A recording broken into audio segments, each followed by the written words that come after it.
Hello and welcome. I'm your host John Foster and this is the Foster Collection series. In this series we'll be exploring some of the most fascinating brass instruments ever created. Together we'll discover how they were built, how they were played, the people that used them and the remarkable stories that they have to tell. From military bugles and hunting horns to natural trumpets, coach horns and ceremonial instruments, each episode will examine an original period instrument from the Foster collection, placing it within its historical, musical and cultural context. Along the way, we'll look closely at the craftsmanship of these remarkable objects, exploring their organology, hearing the sounds they were designed to produce, and to uncover the important role which they played shaping the history of music. They were, of course, working instruments designed to communicate, to inspire, to lead armies, to accompany ceremonies, to entertain audiences, and ultimately to become part of the soundtrack of everyday life. Throughout this series, I'll be demonstrating many of these original historical instruments, allowing us not only to study them, but to hear them speak once again. So let us begin this first episode by looking at a particularly charming little instrument from the Victorian era.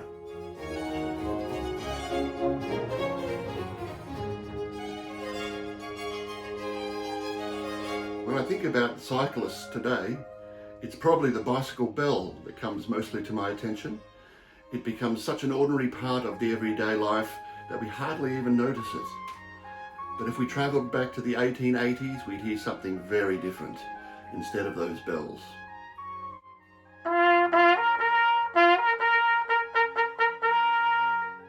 We'd hear this. This little instrument is known as a bicyclist's bugle, or as many Victorian manufacturers preferred to call it, the bugleette. At first glance, it looks, well, rather curious.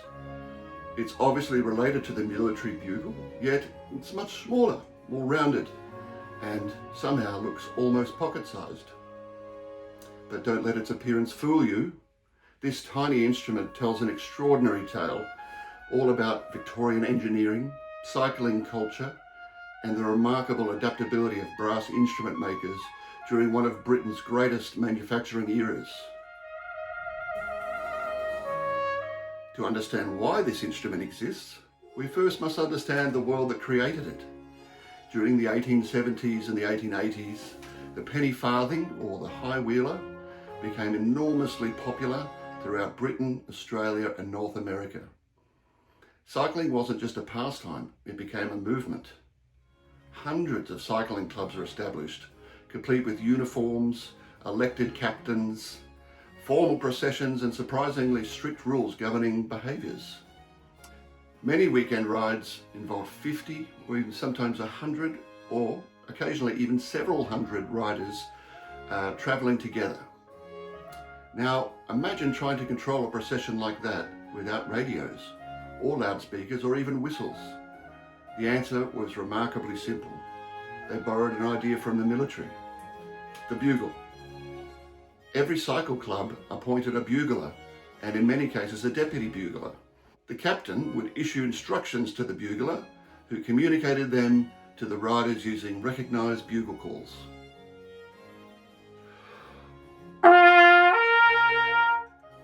Such a call may have meant, "Please mount."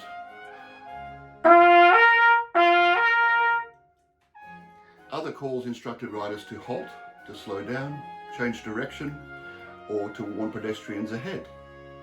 The bugle effectively became the Victorian equivalent of the public address system.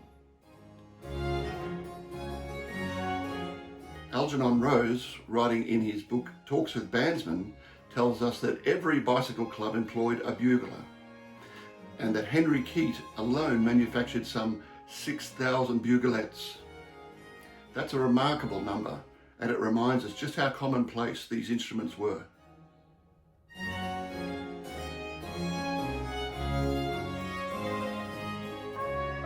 This particular example was produced by Henry Keat and Sons of London around 1878. The engraving proudly reads, "The bugleette, 4 turns, by appointment to the War and India Officers." Keat enjoyed an enviable reputation as one of Britain's foremost military instrument makers, but he was by no means alone. As cycling exploded in popularity, many of the other great Victorian makers began to make buglettes and include them in their catalogues.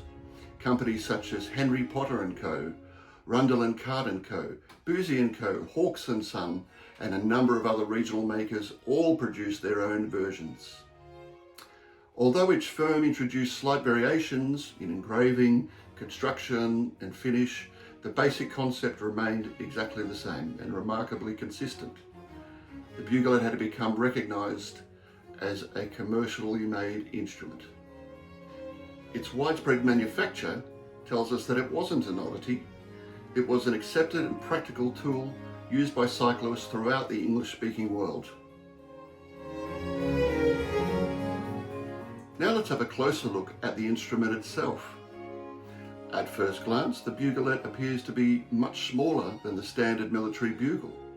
In reality, it isn't. If we were to straighten all its tubing, we'd find it's almost exactly the same acoustic length as a conventional double-coiled bugle. Instead of shortening the instrument, the maker has simply folded the tubing into 4 tight turns. That's why Keat marketed this model as the 4 turns buglet. From an organological perspective, it's an elegant solution. The instrument retains the same harmonic series and playing characteristics as a regulation bugle, while occupying only a fraction of the physical space. It's a wonderful example of 19th century instrument making, solving practical problems without compromising acoustical performance.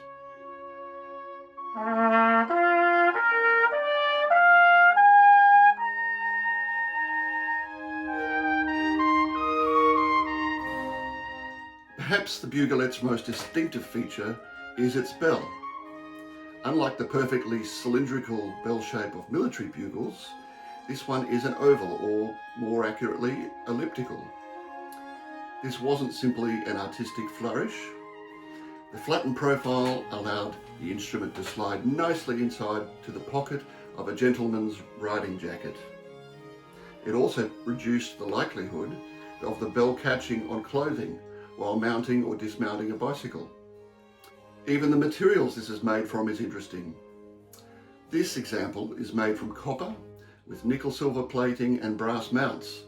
Although it's designed as a working signalling instrument, the level of craftsmanship is exactly what we'd expect from the finest Victorian brass workshops.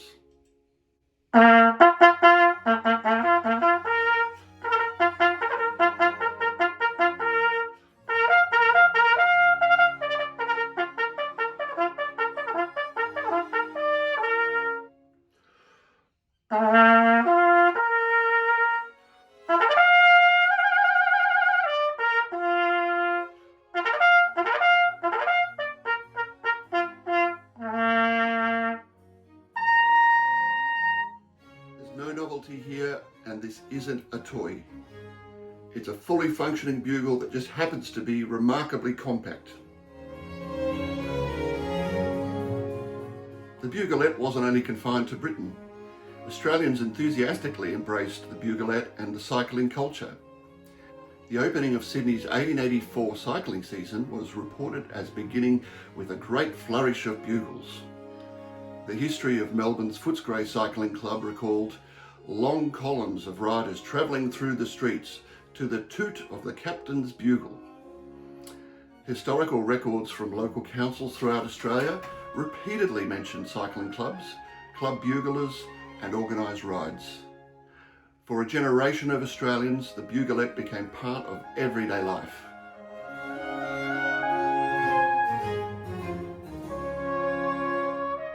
Like many successful inventions, the buglet eventually became a victim of changing technology. Towards the end of the 19th century, inexpensive pneumatic horns appeared. Soon after came the all too familiar bicycle bell. Gradually, the buglet disappeared from the roads. Algernon Rose wasn't especially impressed. He wrote that whatever objections people may have to the bugles, their sounds were certainly preferable to the horrible squeaks produced by the pneumatic horns. It's It's rather difficult not to smile at that observation.